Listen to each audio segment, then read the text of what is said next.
All right, everyone, we need to talk. And look, the goal here isn't to spread fear. Not at all. It's to build a plan together. Because right now, we could be facing what I'm calling a silent storm. And the only way through it is to be prepared, not panicked. So let's just walk through this. You know, that quote is a hard truth. It really is. Especially when everything outside looks and feels so, well, normal. The sun came up today, life is going on. It almost feels surreal to even be talking about a crisis.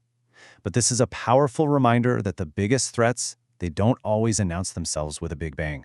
Sometimes they're completely silent. So, let's forget all the technical jargon for a minute. To really get a handle on the threat we're facing, I want to tell you a really simple story. It's something I call the sleeping janitor. Okay, picture this. A burglar gets into the massive warehouse that supplies all the food for our entire area, and he's like a ghost. He moves so silently, doesn't trip a single alarm, nobody even knows he's there. But here's the crazy part. He doesn't take anything. Not one can of beans, not a single box of cereal. See, his goal isn't to grab what's on the shelves today, it's to have complete control over all of it tomorrow. So he doesn't steal a thing. All he does is quietly change the locks on every single door. And then, poof, he disappears, holding all the new keys. He now has total, absolute control. And the people who run the place, the owners, the truck drivers, they have no idea they've been locked out of their own building. And that, right there, that is exactly the situation we find ourselves in with our nation's critical systems. The enemy is already inside the warehouse. The only question left is, when are they going to decide to use those keys and lock all the doors for good? Okay, so let's move from the story to the reality. That silent burglar? Well, it has a name. Intelligence agencies have confirmed a huge security flaw they're calling React to Shell. This is the master key. This is what the burglar is using. And right now, state-sponsored groups are using it to break into the computers that run our entire trucking and logistics network. You know, the very systems that get food and supplies to us. And once they're inside, they install something called Noodle-A-Rat. This is the new set of locks. It's a nasty little sleeper agent program that buries itself so deep in the system you can't see it. You can reboot the computer 100 times, but it's still there, just lying dormant, waiting for the command to wake up and act.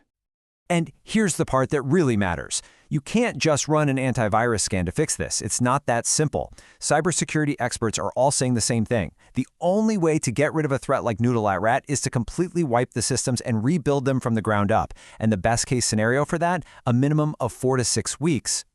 4 to 6 weeks. Just let that number sink in for a second.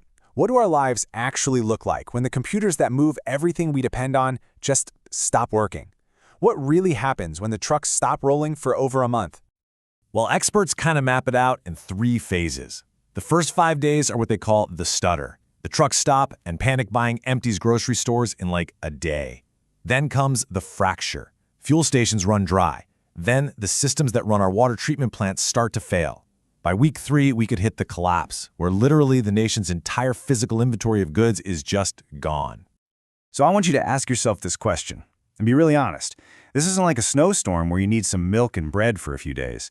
If the supply chain is cut for a month or more, what does your family actually eat?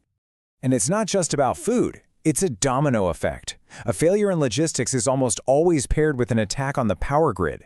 So when the lights start to flicker and the tap runs dry, how do you keep your family safe and warm and healthy? But this whole talk is not about scaring you. It's about taking action. It's about having a simple, practical plan. So let's talk about what we can all do right now, tonight. I call it the Big Four. First up, the pantry. It's simple. If the trucks stop, store shelves will be bare in 24 hours. You need a deep pantry. I'm not talking about a weekend's worth of snacks. I'm talking about enough food and water to get your family through at least a month, maybe more, with zero outside help. Second, the tank. Your car's gas tank. Just make it a new habit. Never let it run low. Keep it as full as you can, as often as you can. Why? Well, gas pumps need 2 things to work: electricity to actually pump the fuel, and an internet connection to process your card. In a scenario like this, both of those are going to be prime targets. A full tank is freedom of movement. Third on the list, cash. Actual physical cash. Look, in a massive cyber attack, the very first thing a bank is going to do to protect itself is freeze its digital networks. That means your debit and credit cards will just stop working. ATMs will be dark. Having real cash on hand might be the only way to get anything. And finally, and I really believe this is the most important one of all, the community. Look around. A single family can't stand watch 24/7 for 30 days straight. It's just not possible. We need each other. We need to build these connections now while things are good.